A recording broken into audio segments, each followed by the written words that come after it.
नमस्कार, good morning बच्चों। मैं लक्ष्मण प्रजापति आपको इस सामाजिक विज्ञान की ऑनलाइन क्लास में हार्दिक स्वागत करता हूं। मैंने पिछले 2 वर्ष श्री बालाजी आदर्श उच्च माध्यमिक विद्यालय में अध्ययन कराया हुआ है और आपको सामाजिक अध्ययन के लिए ऑनलाइन क्लास ले रहा हूँ। ठीक है, तो हम इस आपकी 8वीं क्लास की इस सामाजिक विज्ञान की क्लास में हार्दिक स्वागत करते हैं। आइए हम पढ़ते हैं हमारी इस किताब को जो एनसीईआरटी के द्वारा तैयार की गई है। इसके भी 3 पार्ट बताए गए हैं। सामाजिक विज्ञान की जो किताब है उसमें हम पहला पार्ट देखते हैं हमारे अतीत। हमारे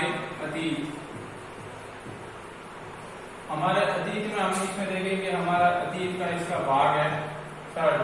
पहला भाग 6th क्लास में आपने पढ़ा होगा, 2nd भाग 7th में है और 3rd क्लास आपके 8th क्लास में दिया होगा। इसका फर्स्ट भाग है इतिहास का, जिसमें हम इस पार्ट को पढ़ेंगे, और 2nd पार्ट है सामाजिक और राजनीतिक जीवन का। सामाजिक और राजनीतिक जीवन, सामाजिक और राजनीतिक जीवन। ठीक है, 3rd पार्ट, इस पार्ट में हम समाज के बारे में पढ़ेंगे, विभिन्न प्रथाएं, रिवाज, और राजनीतिक में केंद्र सरकार, राज्य सरकार और बाकी सभी राजनीतिक प्रक्रियाएं पढ़ेंगे। और हमारा 3rd पार्ट है वो है संसाधन एवं विकास। संसाधन एवं विकास, ये हमारे जो है भौगोलिक क्षेत्र का टॉपिक है, संसाधन और विकास। इसमें हम पढ़ेंगे कि कौन कौन से संसाधन जो हमारे आसपास में उपलब्ध है, जो हम आम दिनचर्या में उन चीजों का प्रयोग करते हैं, जैसे कि भूमि है, जल है, मृदा है, मिट्टी है, और भी खनिज संसाधन है, मानव संसाधन जिसके अंतर्गत हमारी जनसंख्या पूरी आती है, लिंगानुपात और जन्म दर, मृत्यु दर, वो मानव संसाधन के पार्ट में पढ़ेंगे। तो सभी प्रकार के संसाधन हम इस पार्ट के अंतर्गत रीडिंग करेंगे। तो हम इन सभी को अध्यायवार देखेंगे। ये हमारे अतीत के अंदर इतिहास का जिक्र किया हुआ है, राजनीतिक और सामाजिक जीवन में दिया हुआ है, राजनीतिक सामाजिक जीवन का, और संसाधन विकास और भौगोलिक जीवन का दिया हुआ है। हम आज राजनीतिक जीवन का एक अध्याय लेते हैं, भारतीय संविधान। पहला पार्ट है आपके 2nd पार्ट का भारतीय संविधान। भारतीय संविधान को समझना, इसकी शुरुआत क्यों हुई, संविधान क्या है, इससे पहले हम एक एग्जाम्पल देखते हैं। हम फुटबॉल का गेम आपने देखा होगा, शायद आप खेलते भी होंगे। तो फुटबॉल का मैदान होता है, गेम खेलते समय खिलाड़ी जो होते हैं वो अपने पैरों का प्रयोग करते हैं। तो आपको पता है जब भी बॉल हाथ को लग जाए या हैंड के टच हो जाए तो वो खिलाड़ी आउट या वो गोल फाउल गिना जाता है। तो ऐसा क्यों होता है? क्योंकि उसमें कुछ नियम होते हैं फुटबॉल को खेल को खेलने के लिए, जो उस खेलने की प्रणाली को सिद्ध करते हैं, यानी कि उस खेल को कैसे खेलना है वो ये बताते हैं। और ये नियम बताते हैं कि ये दूसरे खेलों से इस खेल को अलग करते हैं। जैसे कि क्रिकेट का खेल है, उस खेल को खेलने का अलग नियम है, हॉकी का खेल है, उस खेल को खेलने का अलग नियम है। यही नियम उस खेल को खेलने की अवधारणा को सिद्ध करते हैं। उसी प्रकार हमारे समाज, जो मानव का हमारा समाज है, उसमें भी कुछ नियम कायदे होते हैं जिससे कि हमारा समाज चलता है। ये समाज का नियम जो होते हैं, समाज के नियम, ये आम सहमति से तय किए जाते हैं। समाज के जो नियम होते हैं वो आम सहमति होती है, यानी कि लोगों के सभी का हित छुपा हुआ होता है। आम सहमति पर समाज के नियम आम सहमति पर आधारित होते हैं।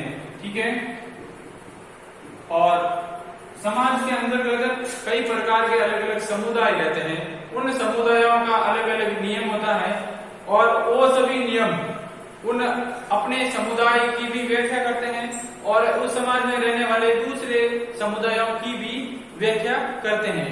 तो समाज के अंतर्गत, समाज बहुत बड़ा होता है, उसके अंतर्गत बहुत सारे समुदाय के लोग रहते हैं जिसकी अलग अलग नियम होते हैं जो कि आम सहमति पर आधारित होते हैं। वो कभी किसी के सरपंच के पास या किसी बड़े व्यक्ति के पास या किसी आम लोगों के पास, सभी के पास लिखे हुए नहीं होते हैं।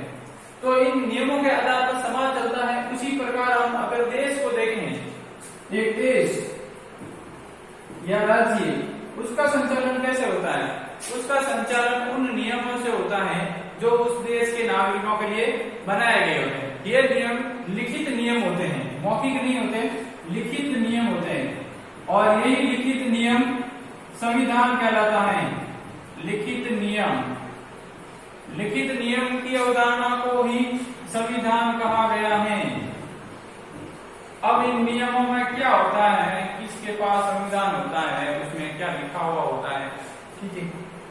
तो हम देखते हैं जो ये लिखित नियम होते हैं वो नागरिकों के लिए होते हैं कि इस देश का संचालन जो है वो कैसे किया जाएगा और इस देश के अंदर कौन कौन से नियम होंगे, किस धर्म के लोग, किस समुदाय के, किस जाति के, उन सभी के लिए अलग अलग क्या कायदे कानून होंगे और शिक्षण संस्थाएं किस आधार पर कार्य करेगी, स्वास्थ्य सेवाएं, वित्तीय सेवाएं, सभी के अलग अलग नियम निर्धारित किए हुए होते हैं। तो नियमों का लिखित रूप क्या कहलाता है? संविधान, जिसमें सभी के हित और कल्याण की बातें लिखी हुई होती हैं। तो हमारा ये संविधान की अवधारणा आपको लगता है समझ में आ गई होगी। अगला हम टॉपिक देखते हैं, किसी देश को संविधान की आवश्यकता क्यों होती है। किसी देश को, ये आपका पहला टॉपिक है, किसी देश को संविधान की आवश्यकता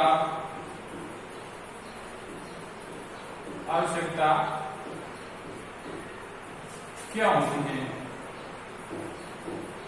क्या ऐसी आवश्यकताएं होती हैं कि उस देश में संविधान बनाना ही पड़ता है? आवश्यकता क्यों होती है?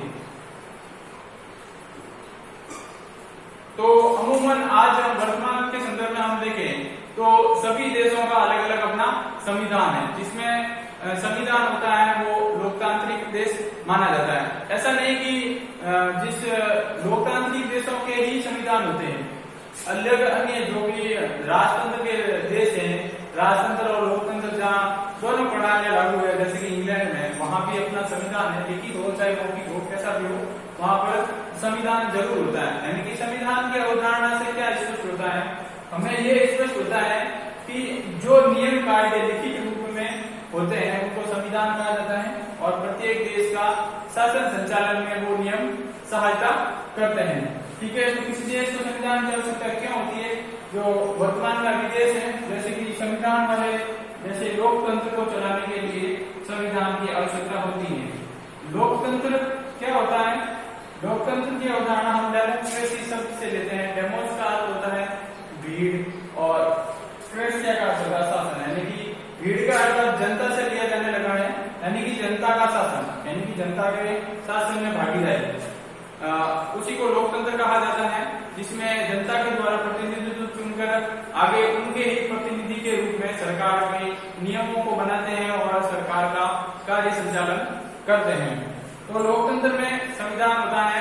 राजतंत्र और जैसे कुछ तानाशाही है उस देश में, तो उसका भी अपना पर्टिकुलर सिद्धांत होगा, उसका संविधान होगा, उसके नियम होंगे, लेकिन वो उन नियमों के परे कार्य नहीं करता है, वो उसके द्वारा निर्धारित होते हैं उसी प्रकार से, ठीक है।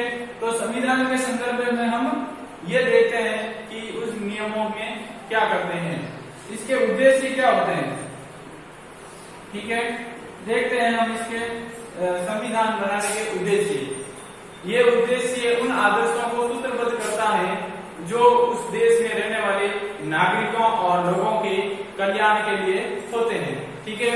तो इसका उद्देश्य क्या होता है? नागरिकों का कल्याण, इसका प्रमुख उद्देश्य है नागरिकों, जैसे कि नागरिकों अथवा जनता का जनता का हित, जनता का हित या लोक कल्याण भी कह सकते हैं, लोक कल्याण, लोक कल्याण। इसमें ये सभी छुपा हुआ होता है, लोक कल्याण की भावना, यानी लोगों के हित के लिए नियम बनाना और इसके बारे में जनता को अवगत कराना कि आपके लिए ये नियम कायदे हैं, इसके अनुसार आपको चलिए। और ये सभी उन्हीं सुविधा के लिए होता है, उन्हीं नागरिकों के लिए ही होता है कि उन नागरिकों के लिए क्या क्या नियम बनाए गए हैं, क्या क्या कायदे कानून है, उनको क्या क्या फॉलो करना है, उनके धर्म के अनुसार, उनके समुदाय के अनुसार, जाति, राज्य क्षेत्र, उनका स्थान, उसी के अनुसार ये होता है। तो हम आज की इस क्लास में हमने देखा कि हमारा अतीत और इसमें हिस्ट्री का पार्ट है, हमने इसका राजनीतिक जीवन का एक पार्ट लेकर अध्ययन किया, भारतीय संविधान, इसको उदाहरण की तरफ से समझा है। फुटबॉल के नियम पर आपको जानते हैं, आप सभी खेल खेलते होंगे बच्चे, कि जो आप खेल खेलते हो उन सभी के नियम होते हैं, क्रिकेट हो चाहे कोई भी हो, वॉलीबॉल हो, तो हमारे देश को संचालन सही तरीके से करने के लिए उसमें भी नियम होते हैं। संसाधन और विकास, एक बात बता दूं, मैं थोड़ा हिंदी दे दूं, संसाधन क्या होता है, जो भी हमारी जरूरत की जो चीजें होती हैं, जैसे कि पेन है, मार्कर है, बोर्ड है, किताब है, बैग है, जूते हैं, वो सभी वस्तुएं जो उपयोग की जाती है, उनका एक मूल्य होता है, यानी कि उपयोगी वस्तुओं को ही हम संसाधन कह सकते हैं। जैसे कि इसमें जल आ सकता है, मिट्टी आ सकती है, मृदा आ सकती है, जल है, मिट्टी है, वायु है, खनिज है, परिवहन आता है, और मानव संसाधन इसके अंदर में हमारा मनुष्य की जनगणना जो भी 11-12 के अनुसार कब शुरू हुई थी, किसके शासनकाल में, जन्म दर, मृत्यु दर, लिंगानुपात वगैरह, वो सभी हम इसमें होता है। तो हम आज की क्लास में हमने ये सारी चीजें देखी, ठीक है। तो हम इसी क्लास के साथ हमारी इस क्लास को समाप्त करते हैं। थैंक यू, धन्यवाद, ठीक है।